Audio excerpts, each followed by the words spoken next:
Chers parents, amis et membres du jury, de nos jours, plusieurs personnes vivent de situations horribles, telles que des cas de pauvreté, de guerre et même de l'injustice. Moi, je n'aimerais pas être à leur place. Au contraire, j'aimerais bien les aider.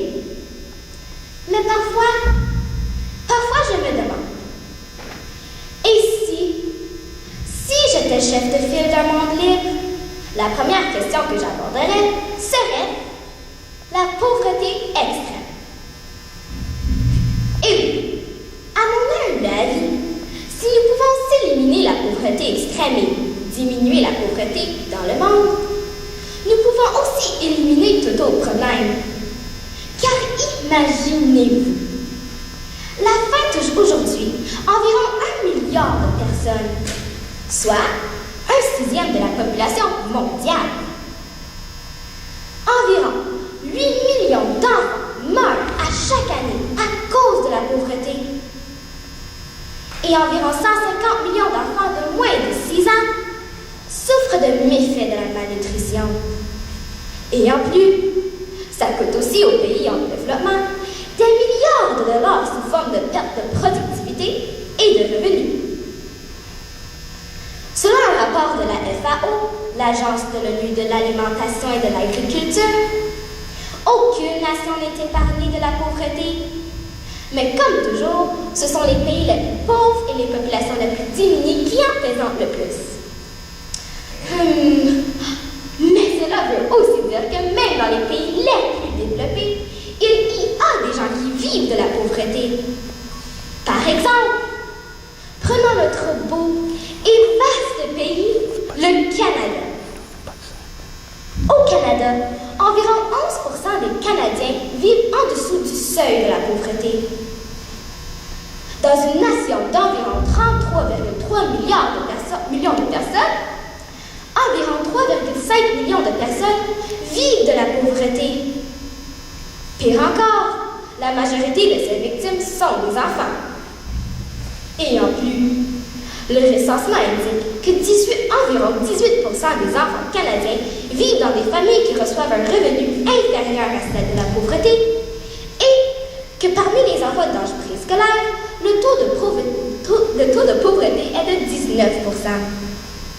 Pourtant, nous sommes le 7e pays le plus riche au monde. Laissons les pays pauvres de côté pour le moment, car peut-être ils n'ont pas les moyens pour payer, mais une chose est sûre, ils n'ont pas le cœur pour partager. Pensez-y, nous sommes 10 à table, mais la quantité de nourriture suffisante est que pour une personne. Crois-tu que l'humain va partager? Non. La loi de la jungle s'applique et la mode de survie commence. La discrimination commence car c'est la façon la plus facile d'éliminer les concurrents. Les concurrents qui essaieront de résister seront éliminés physiquement. D'où la violence physique qui mène à la guerre, qui mène à l'implication des enfants soldats. Bref, de l'injustice et de la violence. D'ailleurs, on dit, ventre affamé n'a point d'oreille. La pauvreté existera toujours, mais la pauvreté extrême peut être éliminée. D'ailleurs, plusieurs solutions ont été proposées, mais n'ont jamais été appliquées. Et si je suis chef de file du monde entier, je les aiderai à sortir de la pauvreté, mais aussi leur donnerai des moyens de redevenir autonomes et de leur remettre dans le circuit économique. Le système actuel est construit sur le profit, l'intérêt et le gain, et comme chef de file, j'ajouterai le partage. Ainsi, mon système valorisera le partage tout autant que la productivité et la gratuité tout autant que le gain. Juste pour vous donner une idée de comment on peut partager tout en gardant la qualité de notre vie. Selon Planescope, chaque année, 40% des produits alimentaires disponibles aux États-Unis est jeté.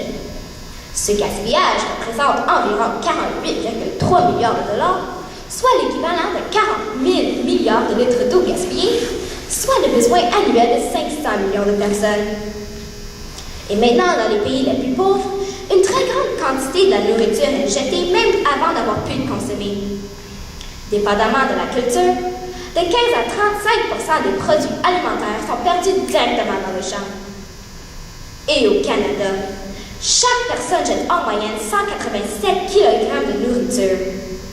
Les amis, en évitant de jeter la nourriture, nous pouvons déjà nourrir ensemble la moitié des affamés. Alors pour conclure, j'aimerais vous demander de joindre le chef de file.